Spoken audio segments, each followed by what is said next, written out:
오늘부터 해서 이제 교회가 2000여 년 동안 전례적으로 지키던 대림절이 시작이 됩니다. 세상에 달력하고는 좀 달라요. 교회력은 그리스도의 생애를 중심으로 구성이 되어 있습니다. 그래서 대림절이 교회의 시작이 됩니다.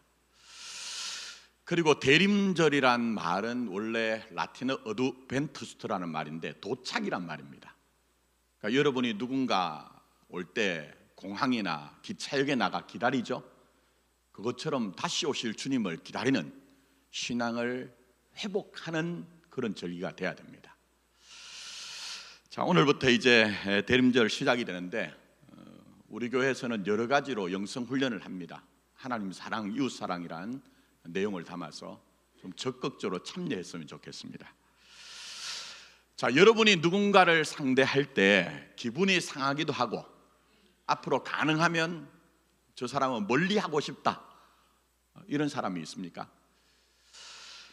각자 다를 수가 있지만 심리학자들이 얘기하는 유형이 하나 있습니다. 그게 어떤 거냐면 여러분이 어떤 말을 할 때, 표현을 할 때 맥락은 완전히 무시를 해버리고 자기 입장을 강박하는 경우, 그런 경우에는 이제 쉽게 말씀드려서 좀 고려를 해봐야 된다, 손절해야 된다, 뭐 그런 얘기를 하기도 합니다. 자, 이를 이해시켜드리기 위해서 조금 딱 맞아 떨어지는 건 아니에요. 그러나 상황으로 이해를 시켜드리고자 제가 말씀을 드리는데, 한 번은 이제 도로가 이렇게 합류하는 지점이 있잖아요. 근데 제 앞에서 차가 두 대가 추돌이 났습니다. 근데 가만히 보니까 이제 두 당사자가 내려가지고 실랑이를 벌여요. 근데 남자분이 여자분에게 좀 언성을 높이는데 뭐라고 얘기를 하느냐, 어디서 새파랗게 젊은 여자가 당신이라고 하냐고, 그렇게 막 실랑이를 벌이는 거예요. 그러나 교통사고는 남자냐 여자냐 이거 별로 상관없죠. 그렇지 않습니까? 뭐 젊으냐 나이가 들었냐 이건 전혀 상관이 없습니다. 그냥 내용만 다루면 됩니다. 근데 제가 볼 때는 그 남자분이 여성분이고 나이가 젊으니까 그 당신이란 말 하나 꼬투리 잡아가지고 이 여성분에게 아주 급박을 하려고 눌러버리려고 하는 그런 느낌이 들었습니다. 자, 딱 맞아 떨어지는 것은 아니라고 했습니다. 그러나 어떤 사람이 여러분에게 맥락을 무시하고 늘 여러분을 상대한다면 여러분 기분이 그렇게 좋을 수는 없을 겁니다. 제가 이 말씀을 드리는 것은 신앙도 그럴 가능성이 굉장히 농후하다는 겁니다. 하나님은 성경을 우리에게 메신저로 주셨죠. 오늘도 하나님의 말씀인 성경을 통해 여러분을 인격적으로 만나기를 원하고 계십니다. 그런데 우리는 이 하나님의 메신저인 성경을 맥락을 놓쳐버리고 제 편한 대로 이해하고 적용하기도 하는 것이 우리의 현실인 겁니다. 그런 본문이 바로 오늘 본문입니다. 오늘 앞에까지는 안 읽었어요. 비유의 내용은 너무 잘 알기 때문에. 자, 이 비유에 대해서 때때로 설교자들이 좋은 밭이라는 설교 제목을 가지고 내용은 좋은 밭이 됩시다, 우리도 30배, 60배, 100배의 결실을 거두는 좋은 밭, 쓸모있는 밭이 됩시다. 그러기 위해서는 첫 번째, 예배를 잘 드려야 됩니다. 말씀을 가까이 해야 됩니다. 기도를 해야 됩니다. 그래야 우리는 쓸모있는 좋은 밭이 될 수가 있습니다. 뭐 이렇게 설교를 하는 경우가 있습니다. 자, 그러나 만나는 거예요. 설교자의 책임이 있죠. 그건 뭡니까? 하나님의 말씀인 성경의 진의를 드러내기 위해서 씨름을 해야 됩니다. 쉽게 가면 안 됩니다. 그게 설교자의 책임입니다. 그러나 듣는 여러분에게도 책임이 있죠. 베레아 사람들이 이것이 그런가 하여 살펴보는 것처럼 여러분이 살펴보셔야 됩니다. 그건 여러분의 책임입니다. 자, 그런 점에서 이 비유를 갖고 옥토밭과 같은 쓸모 있는 사람이 됩시다 라고 얘기한다면, 제가 만약 예수님의 입장이라면 내가 언제 그런 얘기를 했냐, 이렇게 의문을 제기하실 것 같아요. 사실은 이 비유는 밭의 종류를 얘기하는 게 아닙니다. 오히려 이름을 명명하자면 씨 뿌리는 자의 비유가 더 적절합니다. 이는 병행 본문인 마태복음 13장을 보면 더 확실한데요, 예수님께서는 이 비유는 천국에 관한 거다, 하나님의 나라에 관한 거다, 하나님의 나라가 어떻게 시작이 되었고 어떻게 과정을 거쳐서 어떻게 완성될 것인가를 알려주는 것이라고 말씀하셨거든요. 그러니까 무슨 얘기냐, 당시에 씨 뿌리는 농부를 통해서 우리 주님은 하나님의 나라를 전하고 계신 자기 자신에 대해서 먼저 얘기를 하는 거예요. 자기 자신에 대해서 우선. 이걸 이제 이해를 하자면 좀 긴 시간이 필요하지만 짤막짤막하게 할게요. 자, 본문 12절 다시 한번 보십시오. 자, 본문 12절입니다.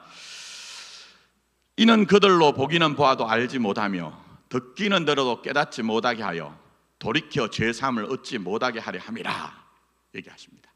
자, 예수님의 이 말씀의 출처가 어디죠? 아십니까? 이사야서 6장입니다. 우시야 왕이 죽던 해라고 하는 암울한 그 시대적인 배경에서 답답한 마음을 안고 이사야 선지자가 성전에 올라가죠. 그때 하늘에서 음성이 들립니다. 뭐라고 음성이 들립니까? 누가 우리를 위해 갈고. 그게 이제 이사야가 응답을 하죠. 내가 여기 있나이다, 나를 보내소서. 근데 그렇게 응답을 했을 때에 하나님이 말씀합니다. 가라, 가라. 그러나 내가 가서 전하도 그들이 보기는 보아도 보지 못할 것이고 듣기는 들어도 듣지 못할 것이다. 그러니 너는 오히려 보고 듣는다고 하는 자들이 실제적으로는 보지 못하게 하고 듣지 못하게 하는 그런 사명을, 역할을 하는 것이다, 이렇게 얘기를 해요. 쉽게 말씀드리면 쉽지 않다는 거예요. 여러분이 신앙생활하기에 간단한 것이 아닌 것처럼 이사야가 그렇다는 겁니다.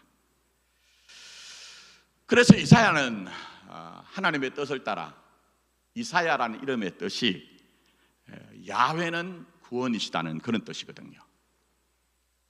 쉽지 않은 형편에서 영원히 우리의 구원이다, 하나님께로 돌아오라, 돌아오라 얘기합니다.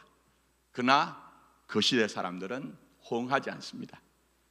그야말로 눈을 감고 귀를 막은 거예요. 근데 더 중요한 게 있죠. 이사야 선지자는 만만치 않습니다. 양보하지 않습니다. 포기하지 않습니다. 자, 그렇다면 그런 삶을 산 이사야가 선포한 메시아의 예언의 성취로 예수님이 오셨거든요.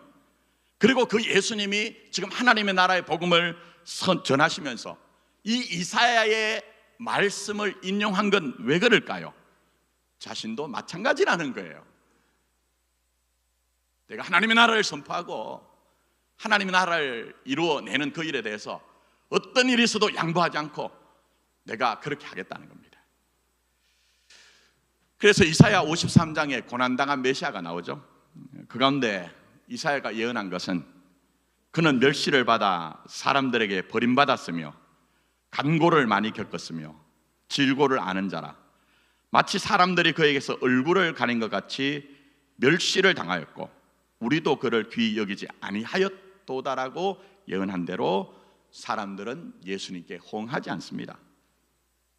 호응하지 않는 정도가 아니라 배척합니다. 심지어는 십자가의 희생양으로 예수님을 죽여버립니다. 그곳 그들이 보지 못하고 듣지 못하고 있다는 영적 현실을 예수님을 통해 드러낸 거예요. 그러나 예수님은 씨 뿌리는 농부처럼 포기하지 않습니다. 양보하지 않습니다. 자신에게 주신 하나님의 뜻을 따라 그렇게 일을 하십니다. 그러니 이 비유를 갖고 옥토같이 쓸모있는 사람 되자, 그렇게 빨리 달려가시면 안 된다는 겁니다. 그렇게 하면 이해도 쉽고 결단도 되고 각오도 되겠지만 그런 내용이 아니라는 겁니다. 우선은 씨 뿌리는 농부처럼 일하시는 예수님 자신에 대한 얘기입니다.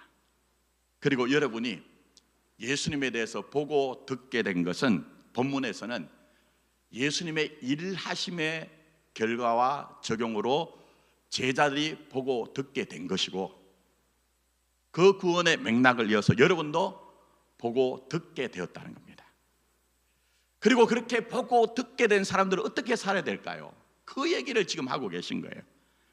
결론으로 씨 뿌리는 농부 같으신 예수님은 우리에게 나와 함께 나처럼 살아보자는 거예요. 나와 함께 나처럼 살아보자. 그럴 때 오늘을 하나님의 나라로 살 수 있다. 이 내용이 지금 비유에 담겨져 있는 겁니다. 자, 이것을 여러분이 생각을 하시면서 조금 설명이 돼야 되겠죠. 설명이 돼야 이해가 됩니다.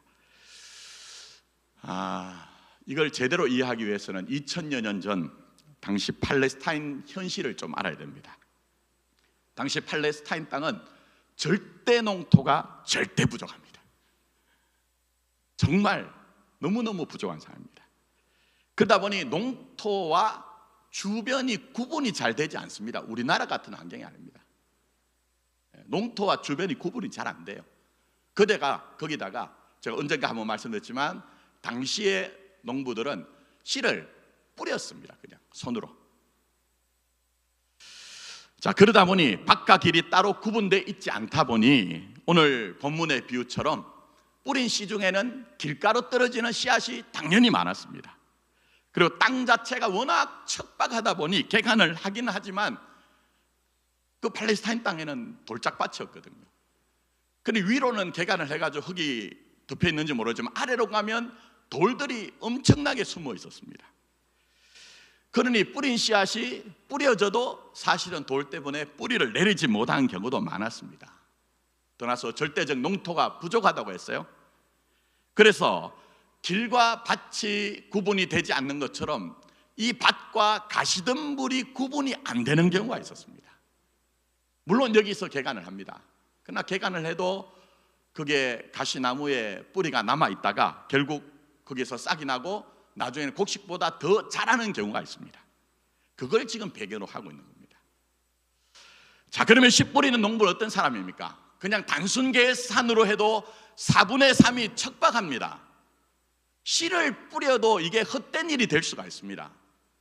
그런데 이 씨 뿌리는 농부는 그럴 가능성이 농후하지만 그러나 옥토에 떨어진 씨가 30배, 60배, 100배를 거둘 것을 알고 있기 때문에, 믿고 있기 때문에, 기대하기 때문에 수고를 하는 거예요. 우리 주님이 그런 분이란 겁니다. 우리 주님이. 예수님은 하나님 나라에 대해서 눈멀고 기막은 세상에 오셨습니다. 그러나 예수님은 오늘 이 비유의 씨 뿌리는 농부처럼 길가나 돌밭이나 가시떨기에 떨어지는 현실이 있지만 말씀드린 것처럼 옥토에 떨어진 하나의 씨가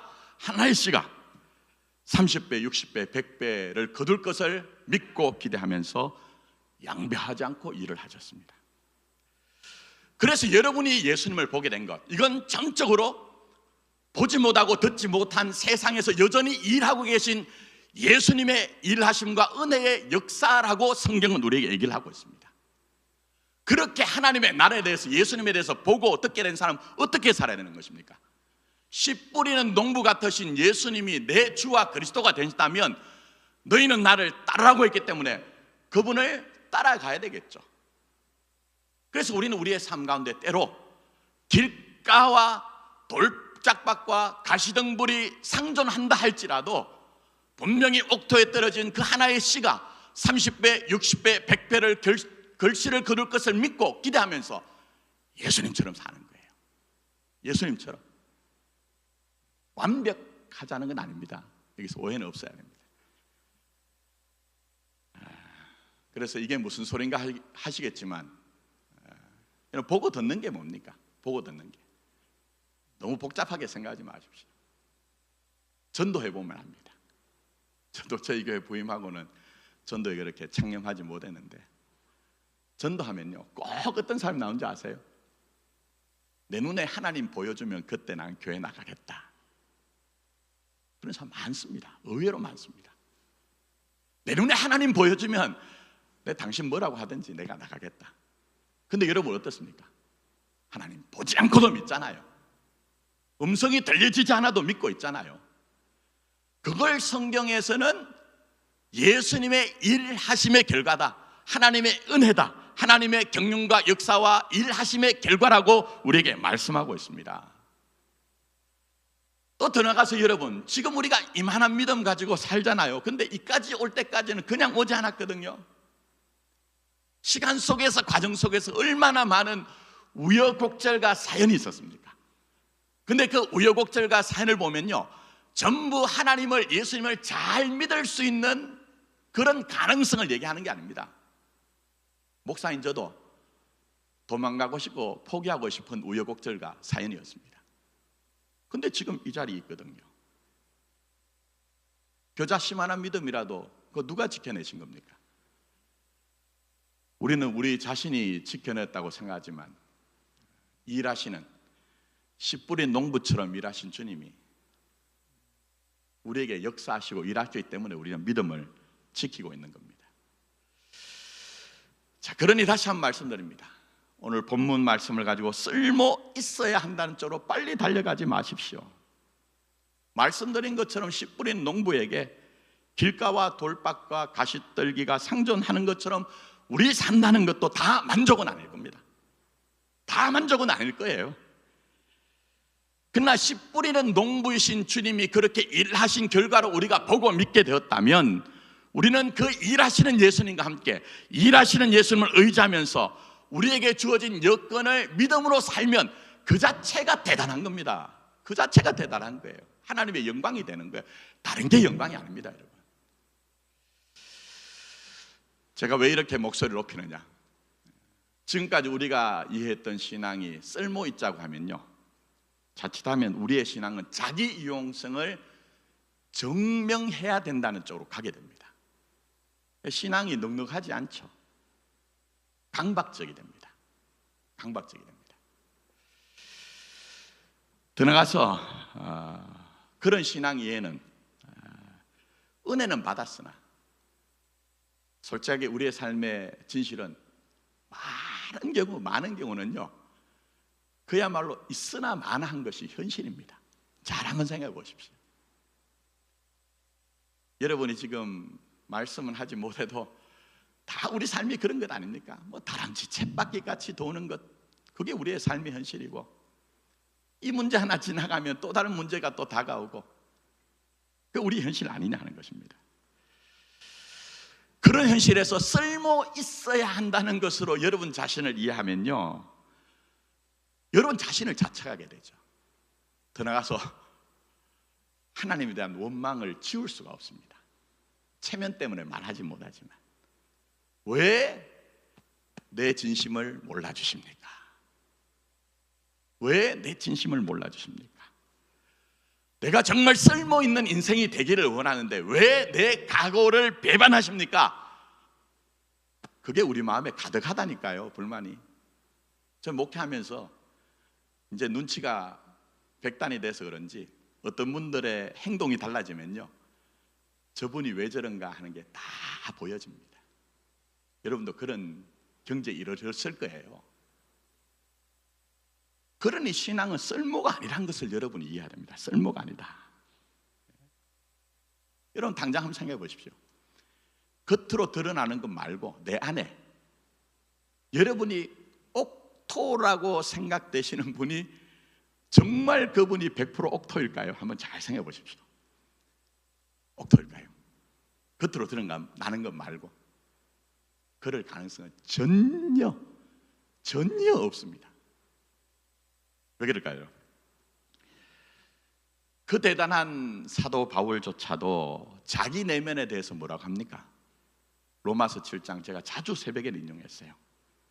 내가 원하는 바 선은 행하지 아니하고 도리어 원하지 않는 그 악을 행하고 있다고 자기 안에 있는 그 소원과 괴리된 현실, 쉽게 말씀드리면 100% 옥토가 아닌 자기 영적 현실을 고통을 토로를 하고 있거든요.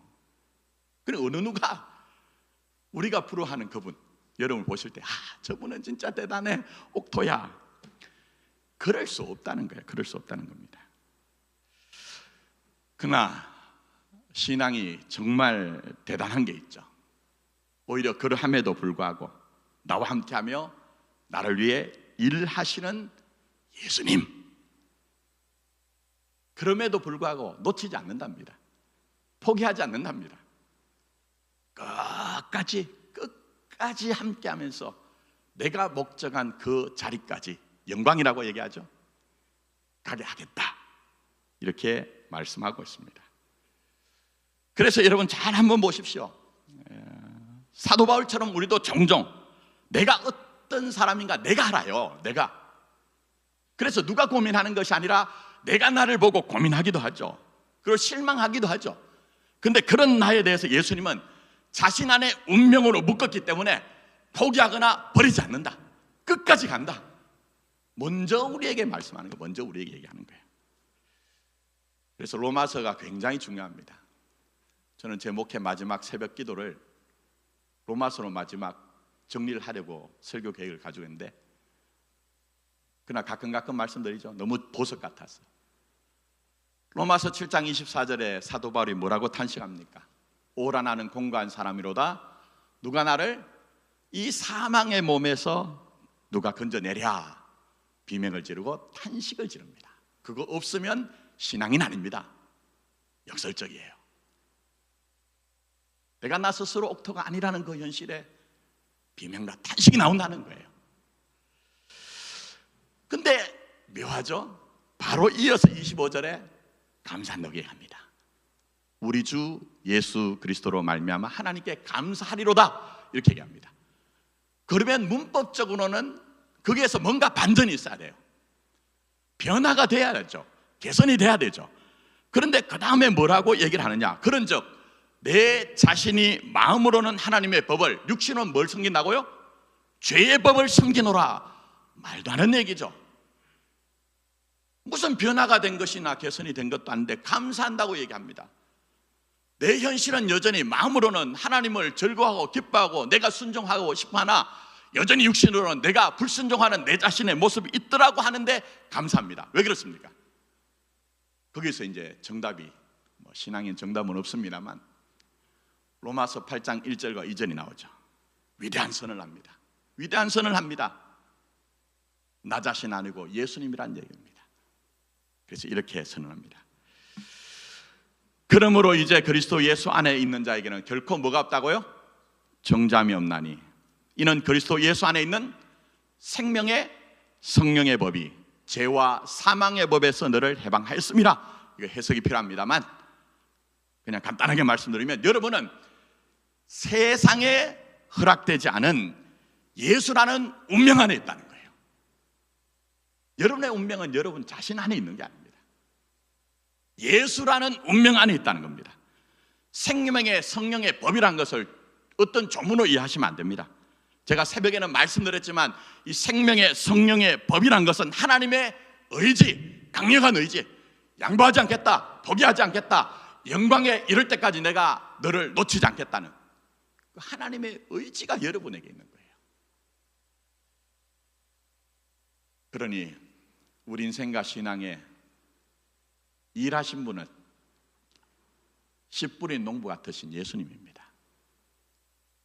그 예수님은 2000년 전에 이 땅에 오셨을 뿐만 아니라 지금도 자신이 보내신 보혜사 성령님을 통해 여러분에게 일하고 계신 거예요. 일하고 계신 겁니다. 그래서 제가 마가복음 설교를 하다가 박혜영 작가의 나의 해방일지로 설명을 했는데 너무너무 멋져요. 저도 필력이 있으면 이런 작품 하나 남기고 부르시면 갔으면 좋겠다 하는 그런 생각이 들 정도로 굉장히 좋은 작품입니다. 이 작품에 보니까 그런 걸 담고 있어요. 예수쟁이 아니면 보지 못하는 내용이 나오고 있습니다. 자, 그거 좀 설명드릴게요. 자, 파워포인트 좀 보여주십시오. 제가 설교 원고 넘겨드렸는데, 자, 한번 보십시오. 작가는요, 종교 편향 때문에 아주 직접적으로는 그려내지 못하고 조심스럽게 이제 이 작품에서 그 신앙을 담아내고 있습니다. 자, 여기에 보시면 이제 오늘 좋은 일이 있을 겁니다라고 하는 입간판이 서 있는 이제 해방교회라는 교회가 있습니다. 저 교회가 진짜 있는 것 같아요. 근데 그 해방교회가 프랜카드를 이렇게 밖에 가는 사람들이 볼 수 있도록 이렇게 걸어놨는데요. 거기 보면 이제 내용이 뭐냐면 안심하라, 내니 두려워 말라, 이런 이제 내용이 말씀으로 그렇게 기록이 되어 있습니다. 이건 남자 주인공 구시가요 떠나거든요. 이제 떠납니다. 14한가 그쯤 되면 떠나는데, 그때 희한하게도 구시도 이 해방교에 걸려있는 오늘 당신에게 좋은 일이 있을 겁니다, 내니 두려워 말라 하는 이 프랭카드를 보는 장면이 나옵니다. 작가가 진짜 담고 싶어 했던 것은 이 작품에서 이거예요. 이 내용입니다. 여러분 아시죠? 안심하라 내니 두려워 말라는 것은 마가복음 6장 50절에 풍랑이는 바다에서 제자들이 담배가 자초 위기했을 때 예수님이 찾아오세요. 그리고 하신 말씀이에요. 근데 너무나 세상 사는 살이가 너무 힘들어서 찌들려 있던 이 미정이 내니 두려워 말라는 그 하나님의 말씀을 이 교회에 걸려있는 프랭카드를 오면서 가면서 보는 이 장면에서 뭘 그리고 있느냐, 이 미정이라고 하는 이 여자 주인공은 마치 풍랑이는 바다의 배가 자초 위기에 있던 그 제자들처럼 자기 인생에 자기가 감당하지 못하는 위기 가운데 있었다는 거예요. 고난 가운데 있었다는 거예요. 그러나 여자 주인공이 살아낼 힘이 어디 있습니까? 위로가 어디서 오는 겁니까? 작가가 얘기하고 싶은 게 그거예요. 예수님이었다는 거예요. 이 작품이 진짜 얘기하고 싶은가? 여자 주인공 미정이 종종 존댓말을 쓰면서 당신 이런 말을 하거든요. 이건 작품에서 그냥 언뜻 보면 남자 주인공 구씨를 얘기한 것 같아요. 그런데 전체적인 맥락을 잘 보면요, 궁극적으로는 예수님에 대한 얘기, 기도 같아요. 그러니까 이 미정이 보면 오늘 우리가 읽었던 성경 말씀으로 하면 자기 마음이나 자기의 삶의 형편이 마치 옥토만은 아니거든요. 옥토만은 아닙니다. 길가도 있고 돌밭도 있고 또 가시덤불도 가득하거든요. 그게 상존하고 있습니다. 그런 미정이 좋은 사람, 이 드라마에서는 직접 이제 여자 주인공이 저걸 썼대요. 근데 좋기만 한 사람을 만들어 보려고 하는데 그 해방 클럽에 참여한 박 부장님이란 분이 뭐라고 하냐면은 이게 가능할까? 자식 새끼도 이러기 쉽지 않은데 이 작가가 뭘 얘기하고 싶냐 하면요, 인간은 자기 스스로 구원이 해방이 안 된다는 거예요. 실제로 그렇지 않습니까? 부모가 아무리 자식을 사랑해도 자기 스스로 구원과 해방이 일어날 수 없다는 것을 그렇게 얘기를 하고 있습니다. 그래서 미정이 당신이라고 할 때 그 당신은 말씀드린 것처럼 예수님이에요. 그리고 가끔 종종 미정이 당신이라고 할 때는 그건 예수님을 향한 기도였던 거죠. 기도였던 겁니다. 그래서 미정이 당신과 함께 여기 앉아서 함께 일한다면 이런 거지 같은 일도 아름다운 일이 되요라고 하는 그런 이제 대사가 나오거든요. 하지만 남자 주인공 구씨도 떠나고 사는 엄마도 돌아가시고 회사에서는 한수진이라고 하는 이 여자 주인공 미정을 괴롭히던 사람하고 한판을 하고 정말 아무 일도 안 된다는 그 좌절감에 우리도 그럴 때 있잖아요. 뭔가를 열심히 하는데도 안 되면 한숨 쉬면서 이럴 거면 저 그냥 놔두세요, 이런 느낌 들 때 있죠. 그것처럼 이제 박혜영 작가가 이 여자 주인공 미정이 구씨가 떠난 그 구씨 집 앞에 있는 평상에 와서 앉아가지고 뭐라고 얘기를 하느냐, 아주 멋진 얘기를 합니다. 멋지다기보단 짠한 얘기예요. 자, 이렇게 얘기합니다. 나 이제 친구 하나도 없을래. 없어도 돼. 이건 무슨 얘기입니까? 우리 좌절될 때 그만하고 싶습니다, 나 그냥 두세요 하는 것처럼 미정이 구원과 해방의 여정을 포기하겠다는 거예요. 저는 이 드라마를 볼 때, 책을 읽을 때 정말 가끔 펑펑 울었습니다. 어떻게 이렇게 우리의 인생의 실상과 성경의 신앙의 내용을 잘 드러낼까? 근데 이때 저렇게 한숨 쉬고 앉아있는 미정에게 밤송이 하나 툭 떨어집니다. 아무리 제가 그 드라마 자체에서 장면을 캡처를 하려고 해도 안 돼가지고 그냥 밤송이 하나 어디서 긁어왔습니다. 그 자기 머리 위에 툭 떨어진 밤송이를 딱 맞고 미정이가 얘기하는데 얼마나 어마어마한 얘기를 하는지 이렇게 얘기합니다. 이게 왜 당신 같을까요? 엉뚱한 데서 엉뚱한 것들이 나 여기 있으라고 말한 것 같은 그런 독백을 합니다. 오늘 본문을 얘기하면요, 우리로서는 씨 뿌리는 농부가 말도 안 되는 엉뚱한 일을 하고 있거든요. 그렇지 않습니까, 여러분? 여러분 같으면 그런 일 하시겠어요?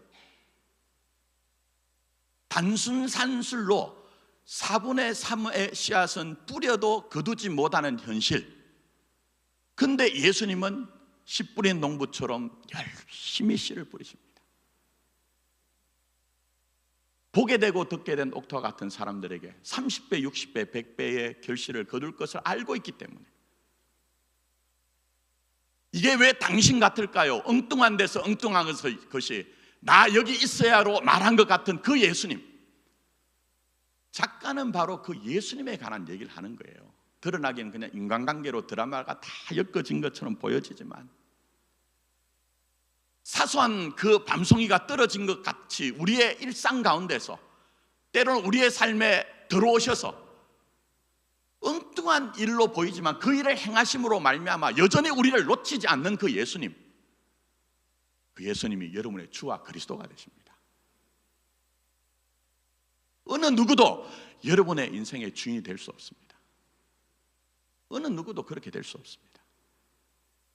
그런데 여러분이 쓸모 있자고 하는 것이 아니라 내가 너와 함께하여 네가 나를 보고 듣는 자라면 네가 옥토이니 내가 너를 쓸모 있는 인생을 만들어내겠다는 집념과 열심과 일하심이 적용된 것이 신자의 인생인 겁니다. 그러니 오늘도 우리는 믿음의 주요 온전케 하시는 인 예수를 바라보는 거예요. 예수를 바라보는 거예요. 다른 것을 바라본다면 그것은 전부 다 헛된 것이죠. 성경에서는 그것을 우상이라고 얘기합니다. 우리에게 구원을, 해방을, 자유를 주지 못할 것들을 구원을, 해방을, 자유를 줄 것으로 생각하고 쫓아간다면 그것을 헛된 우상이라고 얘기를 합니다. 그러니 저와 여러분들이 지금도 여전히 씨 뿌리는 농부처럼 열심으로 여러분을 위해서 일하시는 예수님 바라보고 여러분을 위해서 일하시는 예수님을 의지하십시오. 성경은 지금 그걸 우리에게 얘기하는 거예요. 그걸 얘기하는 겁니다. 그래서 쓸모만으로 여러분을 판단하시면 안 됩니다. 지금 새벽 기도회가 사무엘하 13장까지 갔습니다. 제가 세어보니까 112번째인가 돼요. 다윗이 요즘 어떻게 됩니까? 11장에 하나님 나 하나님께 집 지어 드릴게요 진심과 각오를 보였더니 아서라 내가 너에게 집 지어 줄게 하고 엄청난 축복을 하십니다. 그런데 현실적으로 말도 안 되는 일이 납니다. 바세바 사건이 일어나죠. 집안에는 우환이 있죠. 그건 무슨 얘기입니까? 다윗의 인생은 골리앗을 이겨먹은 용맹함이나 아니면 사울에게 쫓길 때 인내한 것이나 쫓기는 중에서도 사울을 2번 살려준 그 넉넉함이 다윗의 전부가 아니라는 거예요. 그러니 다윗은 쓸모로 판단하는 것이 아니라 하나님의 은혜로 판단해야 되는 거예요.